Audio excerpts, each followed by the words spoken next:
Então, bom dia a todos, iniciando a nossa gravação da aula. Como vão? Bom dia, Bárbara. Amorecos, ontem iniciamos a correção dos exercícios, quer dizer, demos continuidade, né, à correção dos exercícios. Eu vou dar baixa nesses exercícios aí para a gente poder conseguir entrar no próximo assunto e concluir a apostila. Aí, página 32. Aí o exercício 4, a gente falou dele, né, da A, falando das estruturas, pelo menos assim, no desenho, deu para entender que a 2, na letra A, né, as estruturas exclusivas da célula eucariótica. Então, eu colocaria, né, da 3 até a 7, né, todas essas estruturas. Porque a procariótica, a única coisa que ela não tem, a única coisa, desculpa, que ela vai ter comparada às outras, é o ribossomo, tá. Então vai ter membrana, então assim, as 2 estruturas numeradas, então você pode colocar, a 1, que é a membrana plasmática, que a eucariótica tem, né, que ocorre em todas as células. E você pode considerar ribossomos. Eu entendi que o 2 é porque o 2 pode ser tanto ribossomo quanto, lisossomo. A minha preocupação era essa, mas eu prefiro que vocês escrevam. Então, letra B, você pode colocar as 2 estruturas. Você escreve membrana plasmática e ribossomos. A gente sabe que esses aí tem em todas as células. Tudo bem? Escreve aí se tá tudo bem. Fala comigo, entende?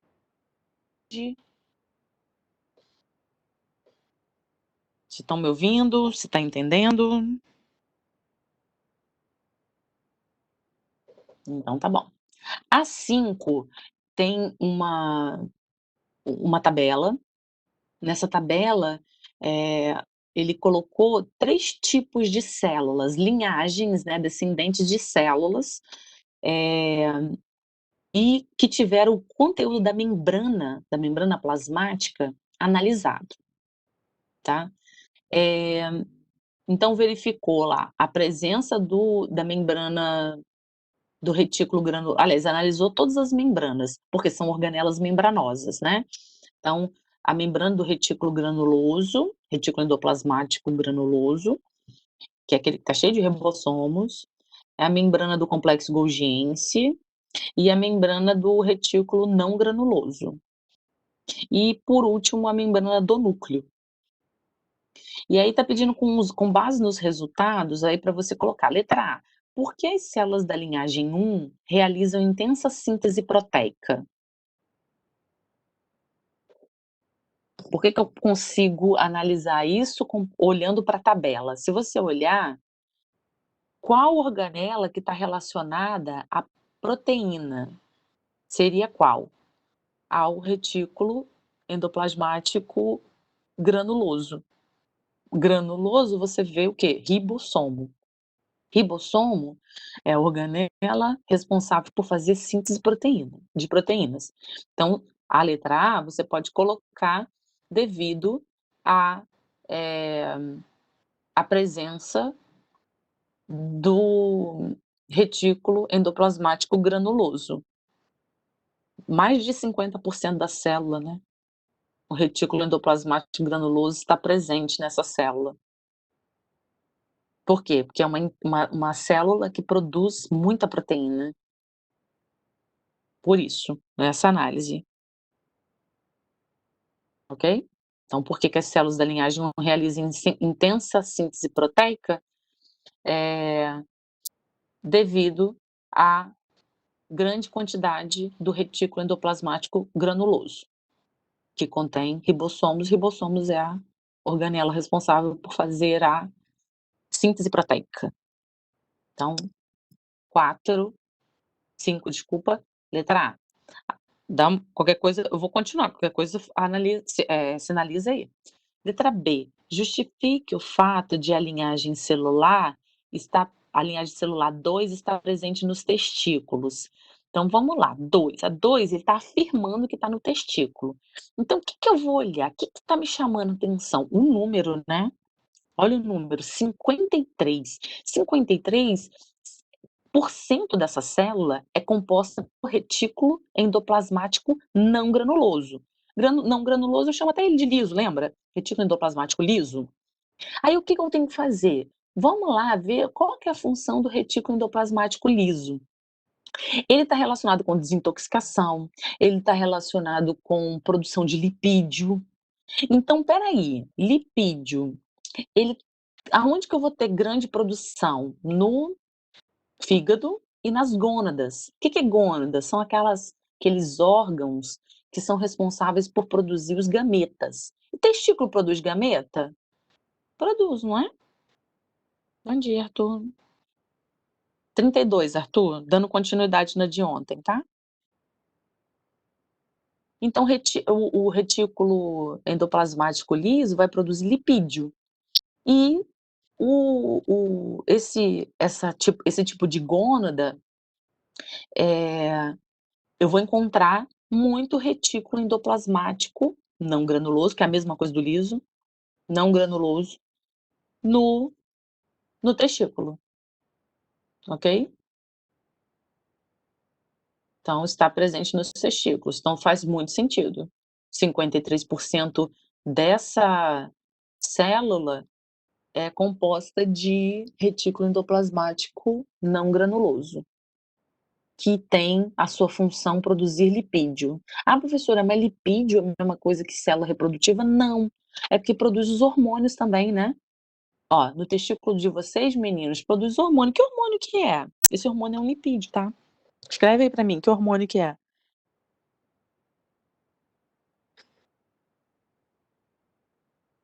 E meninas, já escreve também pra mim qual que é o hormônio de vocês, que é produzido pelos ovários. É isso aí. Show meninos, meninos arrasaram. E as meninas, cadê uma menina aí?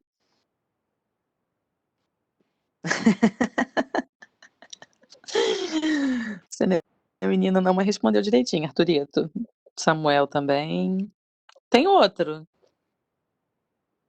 Cadê? Nenhuma menina vai me responder isso, credo. Não, não seria, a ocitocina não, Juju. A ocitocina não é ela é um neurotransmissor, né, ela não é um hormônio não.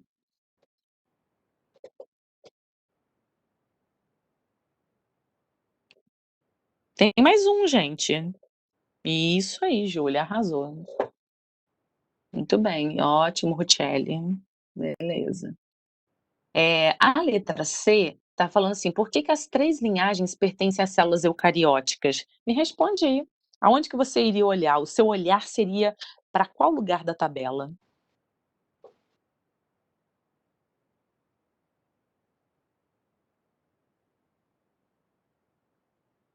Olha para a tabela, para você afirmar concordar com aquilo que está escrito na letra C. Você olharia para onde? Para qual das análises? Retículo ou liso rugoso, complexo golgiense ou membrana do núcleo?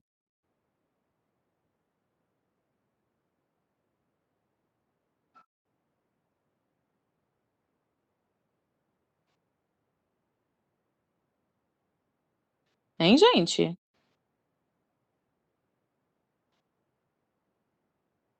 Isso aí, Gustavo, membrana do núcleo. Porque eu sei que somente os eucariontes vão possuir o quê? Membrana. Tem algum que tá zerado? Não. Um aí, ó, o primeiro tá 7, o outro tá 6, o outro tá 6. Beleza, Bárbara, obrigada. Beleza? Então, letra C, você vai olhar para a membrana do núcleo. Tem um texto aqui falando sobre as proteínas, né.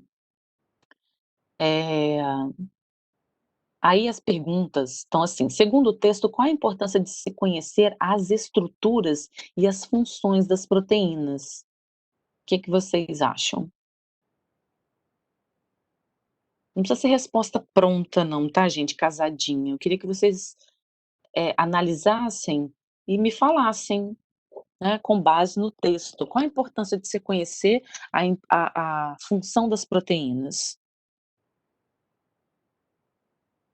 Para estudar proteína, você pegaria um indivíduo que tivesse problema na proteína, ou você pegaria um indivíduo que tivesse as suas proteínas funcionando perfeitamente bem? Você pegaria uma pessoa doente para estudar proteína, ou você pegaria uma pessoa que tem as proteínas funcionando perfeitamente bem? Por que, Arthur? Por que, Samuel? É isso aí. Isso aí, você tem que pegar exatamente aquele que está saudável para você ver o funcionamento direitinho, o padrão, né, o padrão de funcionamento, e depois você pegaria, estudaria aquele que tem deficiência, tá. Então qual a importância de se conhecer, porque sabendo, do funcionamento, do padrão de funcionamento, a gente conseguiria comparar aqueles que estão doentes. Comparar com as funções, se aquele que estão doente, as funções estão em perfeito estado, e se não estão, por que que não estão, ok? Então isso facilita, eh a es conhecer, né, a estrutura do funcionamento no caso de pessoas que têm alguma anomalia, que têm algum tipo de doença. Por exemplo, tem uma doença que é chamada doença do beijo salgado. Já ouviu falar? "É, professora, eu acho que eu beijei um menino numa micareta aí que estava com beijo salgado", ou uma menina que estava com beijo salgado. Não, você beijou é quem não escovou dente, né. Que inclusive pode transmitir um monte de vírus, né. Isso, você passar o rodo na galera na micareta, nesse nível. Então, aquele que você deixou foi mais a questão de sujeira na boca mesmo, né. Boca de bacalhau é horrível, né, misericórdia. Tem que passar fio dental, né, gente. Tem gente que escova dente e fica ainda com mau hálito, tem que passar fio dental, todo dia bonitinho, por quê? É o acúmulo que faz dar mau cheiro. Ou então é algum problema, né, de garganta que a pessoa tá tendo, é bom analisar, né. Mas tem uma doença que ela é hereditária, tá, aí brincadeiras à parte, essa que eu tô falando do beijo salgado, ela é hereditária. Que é hereditário? O que é hereditário? A doença do beijo salgado, ela tem uma característica hereditária. Quero uma palavra melhor, Arthur.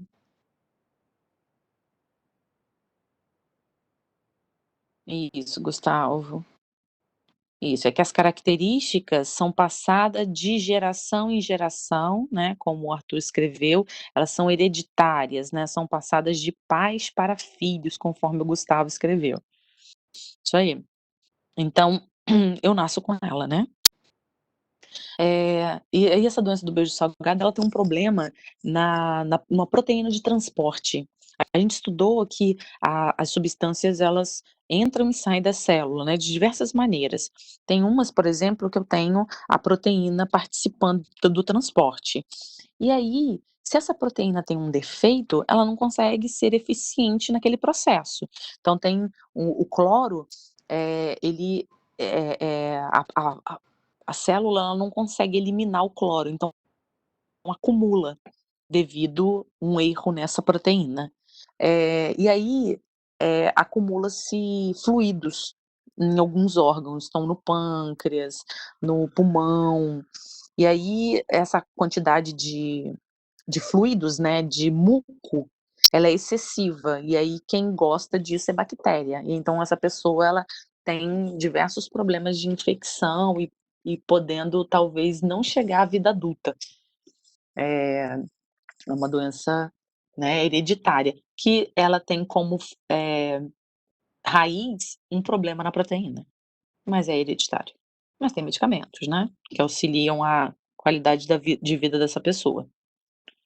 Então a letra B, qual é a relação do retículo endoplasmático granuloso e dos ribossomos na produção de proteínas. Então quem produz ribossomo é o retículo endoplasmático granuloso. E o ribossomo, ele é responsável pela síntese de proteínas, né. Então o ribossomo que vai produzir as proteínas. Então eles estão ligados. Tudo bem? A 7 é muito boa, hein. Tá falando da ingestão de bebidas alcoólicas e de drogas, né, o que que elas fazem. Aí a gente tá analisando a nível celular. Olha o que que elas fazem no organismo, né, em relação, à toxicidade dessas substâncias em nosso organismo. Aí a nossa análise é no nível celular. Então, por exemplo, você sabe que o fígado sofre com álcool, com medicamento, não é só com álcool não, tá. Vocês sabiam que é possível ter cirrose hepática medicamentosa? Conhecem alguém com cirrose hepática? Não? Então, existem aquelas pessoas que, têm a cirrose hepática de tanto beber, né. Então bebe, bebe, bebe, bebe, bebe, aí com o passar do tempo ela pode ter cirrose hepática. O fígado fica horroroso, tá. Vou mostrar para vocês um fígado com cirrose hepática. A Thaís conheceu aí, a pessoa morreu, né, Thaís? Vou pegar aqui, fígado com cirrose. Compartilhar aqui. É. Aí tem também, galera, aquelas que, são medicamentosas, tá. Então o fígado ele sofre muito com, com a bebida, com drogas. Ó, vou mostrar pra vocês. Ó, aqui eu dei um zoom aqui na imagem, ó, você já tá dando pra você ver, olha, ó. O fígado normal é esse de cima aí, lisinho, né. Quem já comeu fígado de boi sabe como é que é, né. Quem come fígado de boi sabe que ele é lisinho, faz aqueles bifes, né, que sua mãe manda você comer, principalmente se você tá com anemia. Eu não dou conta de comer não, mas aí deixa à parte. Mas fígado no churrasco, Ratu? Nunca vi não. Tem, gente? Fígado no churrasco nunca vi não. Né, não dou conta não. É, pois é, eu também não. Mas tem uma composição de nutrientes muito importantes, né. Mas esse aqui que a gente tá vendo é o nosso fígado, tá, é o fígado humano. Então ali, ó, olha como é que ele é todo lisinho, bonitinho, esse é o normal. Olha o fígado das pessoas que usam álcool excessivamente, né, que passa uma vida inteira bebendo, mas de qualquer forma, qualquer álcool que você ingere, se é uma pessoa que ingere bebida alcoólica todo final de semana, por exemplo, você pode desenvolver isso, tá. Que aí depende do ritmo, né, que você leva. E aí esse é um fígado cirrótico. Você vê que ele fica todo, parece que cheio de bolhas, né, ele fica todo destruído. Então, o que que a gente está analisando? A gente está analisando o órgão. Órgãos são feitos de quê mesmo? Se a gente pensar numa escala biológica, órgãos são feitos, isso aí, Gustavo. E tecidos são feitos de quê?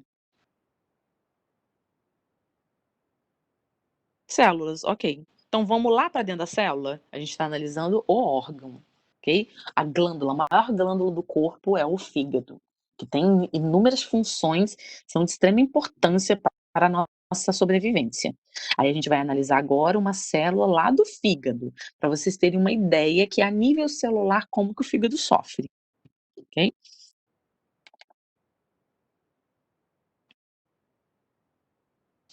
Aí, pegando o exercício, vou pegar aqui o exercício.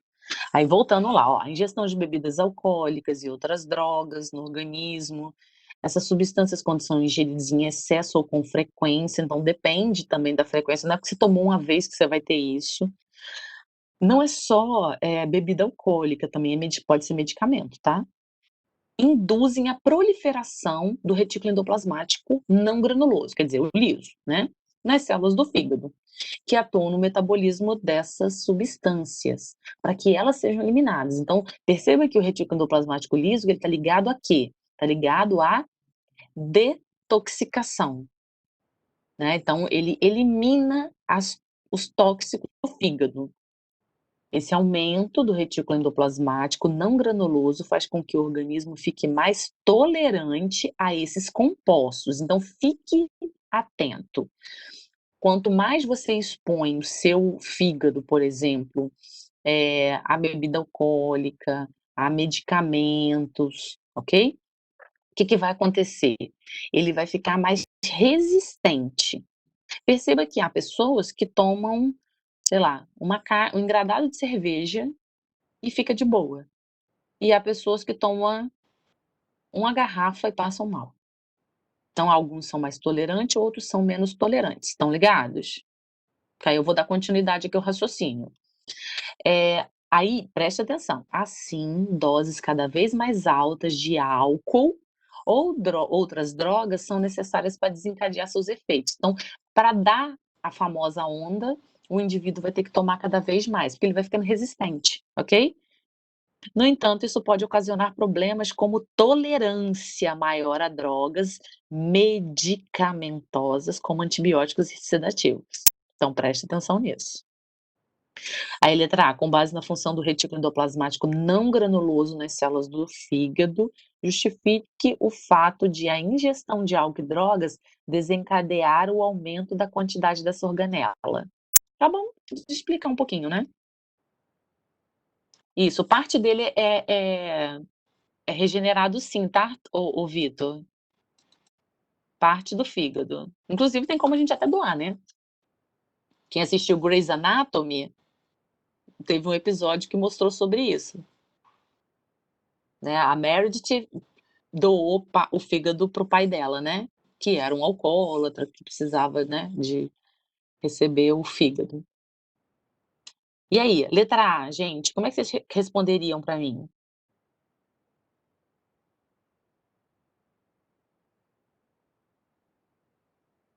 Quanto maior o número, maior a frequência ou a quantidade dessas drogas, o que que vai acontecer com o retículo endoplasmático? Aumenta o número para poder quebrar, para ele poder desintoxicar essa célula, esse órgão, né, que está sendo afetado. Então, o número de retículo endoplasmático é porque o retículo endoplasmático não granuloso, ele é responsável por, fazer a desintoxicação, neutralizar, né, as toxinas, por isso. Agora a letra B, responde aí para mim essa aqui, essa é importante. Por que a tolerância maior a drogas medicamentosas pode ser considerada um problema? Pega lá, droga medicamentosa, sedativo, antibiótico. Essa aí escreve aí para mim que eu quero ouvir de você.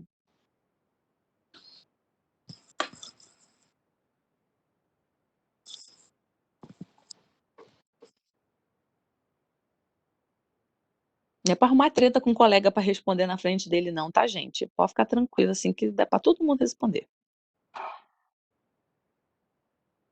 Isso, o Murilo já falou aqui, ó, quando estiver doente não vai fazer efeito. Qual o problema de ter, por exemplo, eh, o antibiótico não fazer efeito? Você sabe o que é um antibiótico, para que que ele serve, e qual é o problema ele não fazer efeito.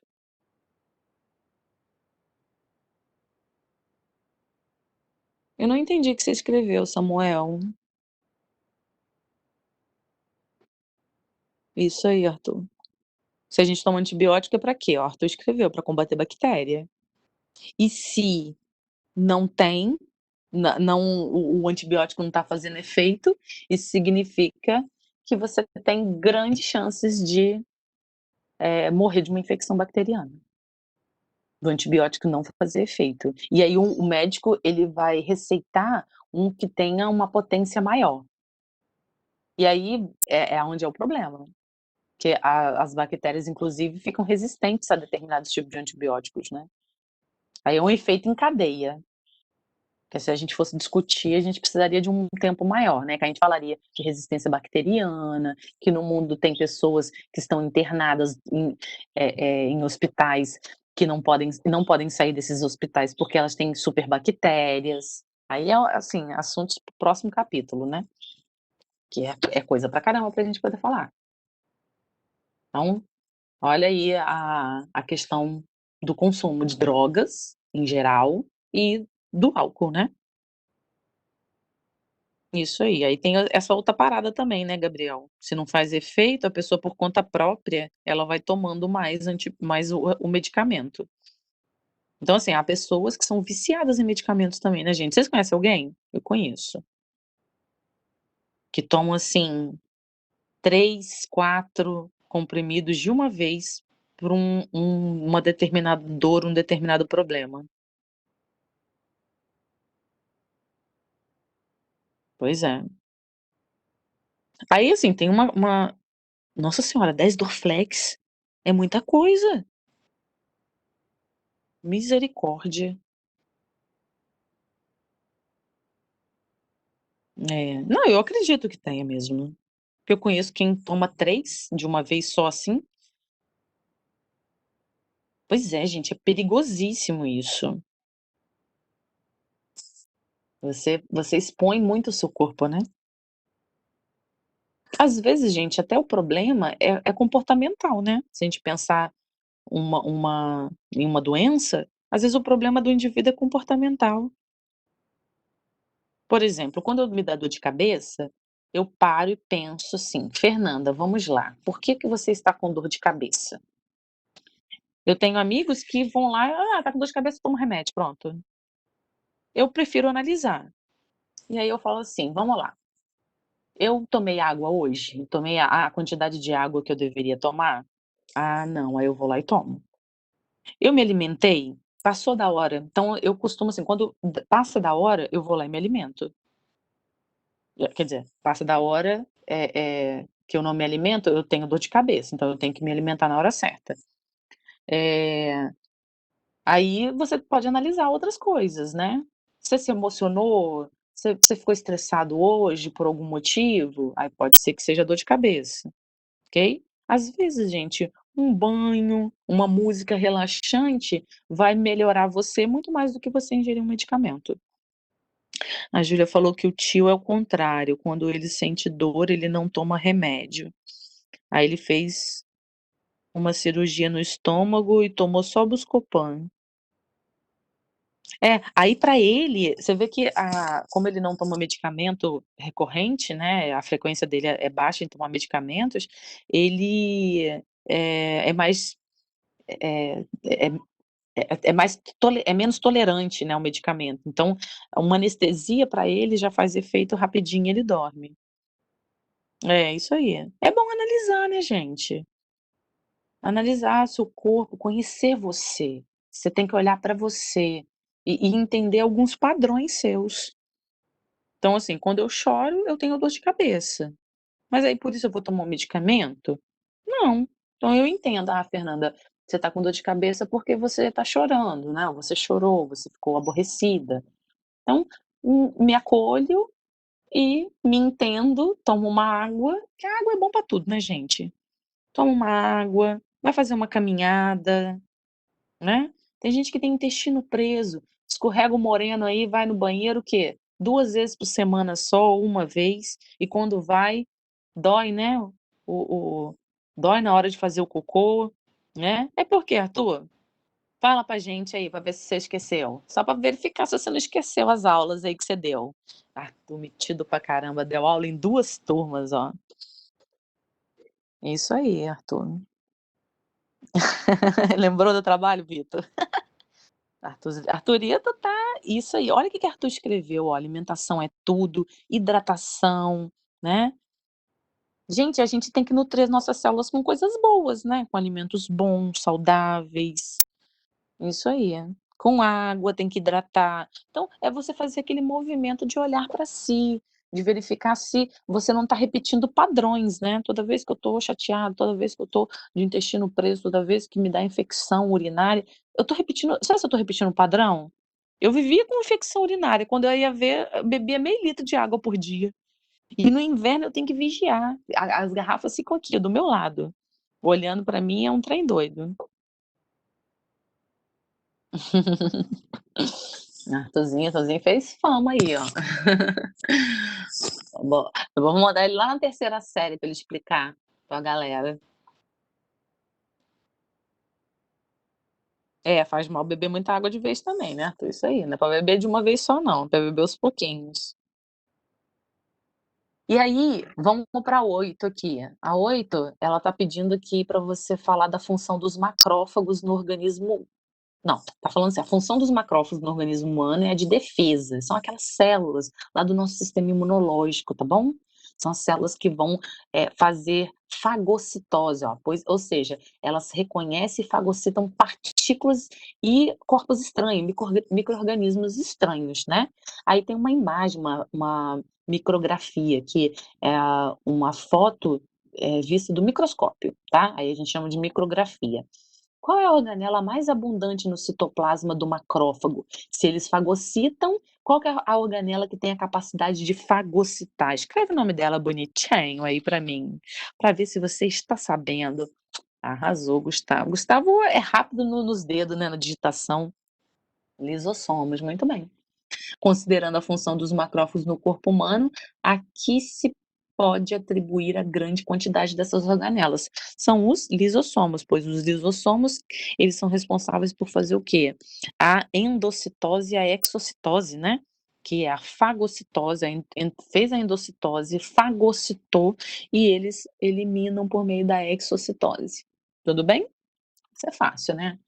A 9 aqui está falando do Enem, né, estava pedindo para você analisar as estruturas, núcleo, retículo endoplasmático, é mais ou menos a mesma ideia da questão, aquela questão que a gente, analisou, né. Aí qual que você marcou aqui? A 9 marcou qual letra?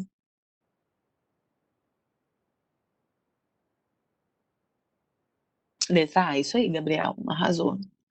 A 10 está falando de radiação ultravioleta afeta os camarões. Então tem um texto falando da vida deles, né, que a radiação afetou o desenvolvimento deles. Aí a letra A explica o que é apoptose, no texto está falando sobre isso, e com o funcionamento de qual organela está relacionada, a apoptose. É a mesma, né. Apoptose é o quê? Morte programada, né.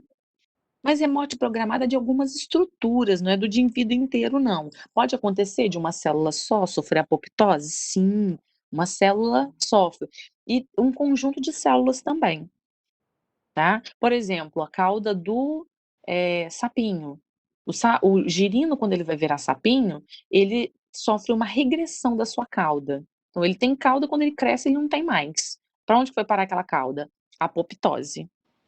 E tem a ver eh com essa a questão dos lisossomos, né, gente. Os lisossomos são responsáveis por fazer a sua apoptose. Então o que que é a apoptose? Morte programada, morte celular programada, e qual organela? Lisossomo. A autodestruição da célula, isso aí. Ela é programada, né. A célula que se destrói, o próprio corpo se destrói. Tem umas análises meio bizarras sobre o corpo da gente, né. Ontem eu li uma assim, que o sexo é nada mais do que o seu DNA tentando sobreviver caso você morra. Muito louco isso também, né.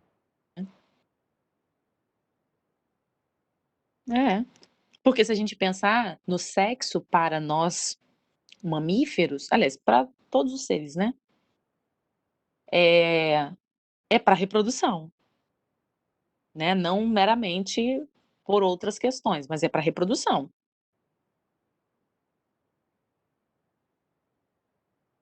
E aí você entende que você fazendo sexo é para se reproduzir, a gente análise biológica. E o que que é reprodução?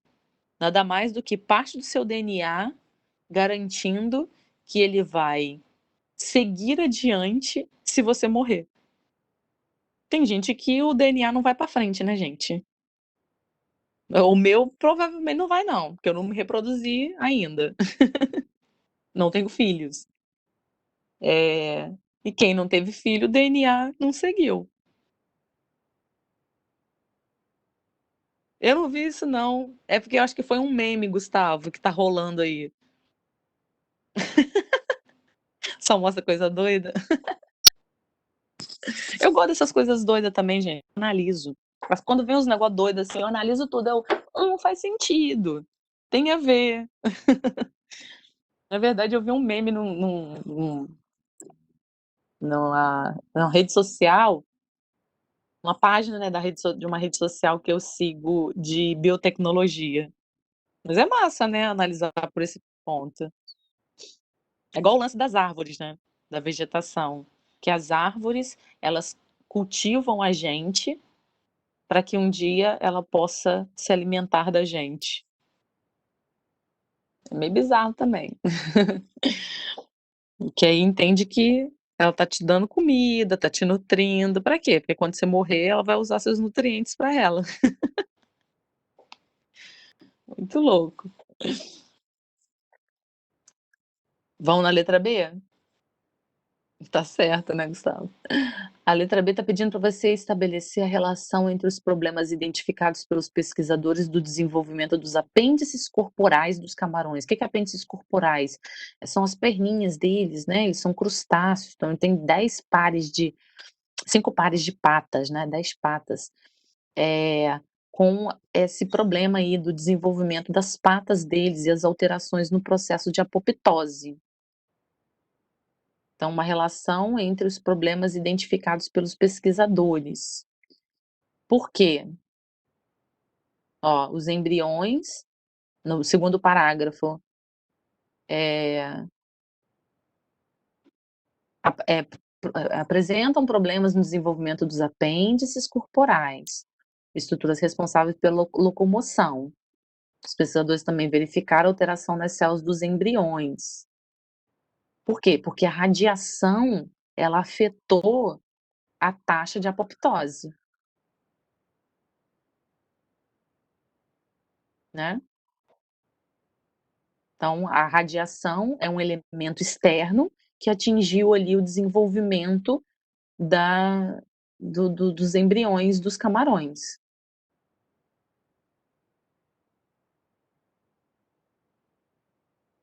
beleza? E eles nasceram com alterações, né, alterações na pigmentação dos olhos, os camarões de água doce.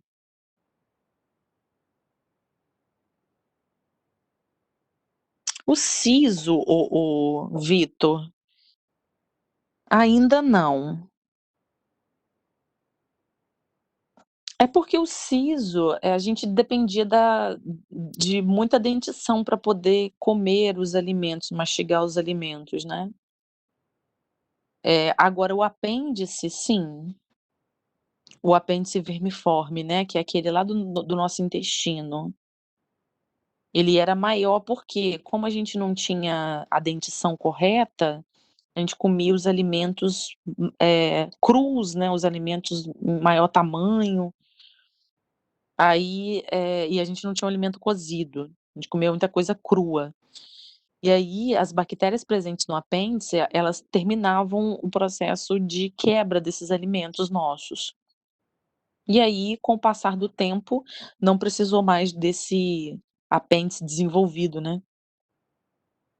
Eh, Outra coisa também que tem a ver com a apoptose, Vitor, é a nossa cauda. Quando a gente era embriãozinho, a gente tinha uma cauda. Essa cauda foi regredida. A gente perde essa cauda, tanto que o humano nasce sem cauda, né, gente. Imagina os humanos com cauda aí, misericórdia. Só ia efetivar a malvadeza. Tem gente que já que nasce, né. nasce com umas protuberâncias anais, que indicam uma cauda. Aí tem que fazer cirurgia para tirar. Pois é. Aí, então, uma relação entre os problemas identificados. Então o que aconteceu? Devido à radiação, a célula sofreu alterações, não não produzindo, não desenvolvendo apoptose. E houve o quê?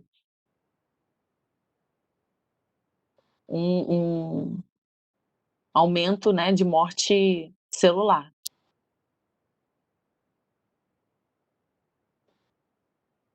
beleza?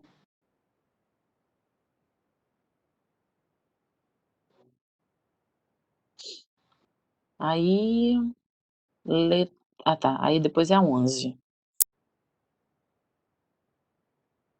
A 11 aqui tá falando da água oxigenada, do peróxido de hidrogênio, né, que ele era muito usado durante a guerra para poder usar, combater infecções na garganta, infecções e gangrenas, né, para evitar gangrena nos soldados, né, que foram, lesionados. Aí tá pedindo aqui, letra A, como se chama a organela responsável pela degradação do peróxido de hidrogênio? Qual o nome dela? Escreve aí para mim. Eu vou pegar a letra B aqui também, ó. Qual é o nome da enzima responsável? Escreve aí para mim então, ó, a organela e a enzima. Escreve o nome aí, gente, que eu já vou responder a letra C, ó. Por que essa substância é utilizada para conter infecções? Que acontece? Em presença do peróxido de hidrogênio, as nossas células de defesa, elas entendem que elas têm que atacar. Então, na presença dessa substância, as células de defesa vêm e atacam os agentes que estão causando o problema. Então, por exemplo, se eu levo um corte e a água oxigenada, ela vai ajudar a limpar e ela vai chamar no caso, naquela época, né, gente, hoje você não pode ter o uso exclusivo disso não. Isso, tá certinho a letra A, peroxissomo. E a letra B? É o nome da enzima que degrada o peroxissomo. Então, nessa situação, quando joga água oxigenada, que é o peróxido de hidrogênio, as células de defesa vêm, elas entendem que está rolando um ataque ali. E aí elas vão, proteger, porque se entrar algum micro-organismo patogênico ali, alguma célula oportunista, uma bactéria, por exemplo, vai impedir que ocorra a infecção, tá. Isso aí, então a letra B é catalase, muito bem. Tocando o bonde aí. A 12, o DNA mitocondrial não pode ser utilizado em teste de paternidade. Claro que pode, tá.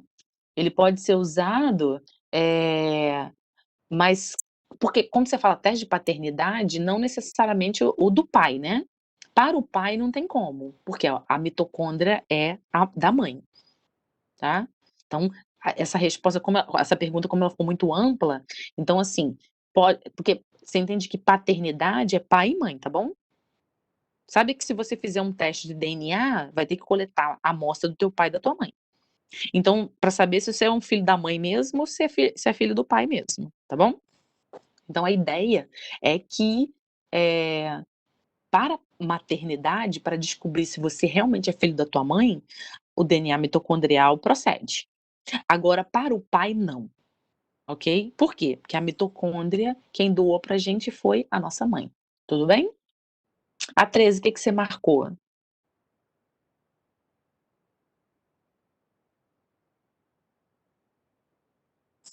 Letra B de bola, isso aí. A 14, amorecos, está falando daquela teoria de endossimbiose, que as células eucarióticas associadas às procarióticas sofreu um englobamento, né, então a eucariótica englobou a procariótica. Isso justificando a origem das 2 organelas, que é a mitocôndria e o cloroplasto. Mitocôndria que está tanto na célula animal quanto na célula vegetal e cloroplasto que só está na célula vegetal. É isso que eu tô correndo aqui, ô Gugu. Qualquer coisa, um cheiro, um beijo no coração de vocês, se eu não conseguir a tempo. A 14, gente, é para você colocar as semelhanças dessas organelas. Então, por exemplo, ó, dupla membrana, tá, são células que têm 2 membranas, são células que vão se multiplicar sozinhas, são células que apresentam, DNA próprio, tá. Então são células, desculpa, são estruturas, né, e que têm capacidade de se regenerar, beleza? A 15 é porque aqui esses exercícios são muito, discursivos, né, falando que as células apresentam variadas, né, várias formas, e tem uma micrografia, que é uma foto ainda de um microscópio. Eh É possível observar no citoplasma a glândula parótida de um hamster. Aí, é para você marcar. O que que você marcou nelas como correta, né? Tá pedindo para você colocar as corretas. A 1 tá correta? Não, isso aí. Ah, Gustavo já escreveu aqui, a 2 tá certa, isso aí, Gustavo. A 4 e a 16, isso aí. Ótimo, beleza. E a 16 também é uma discursiva.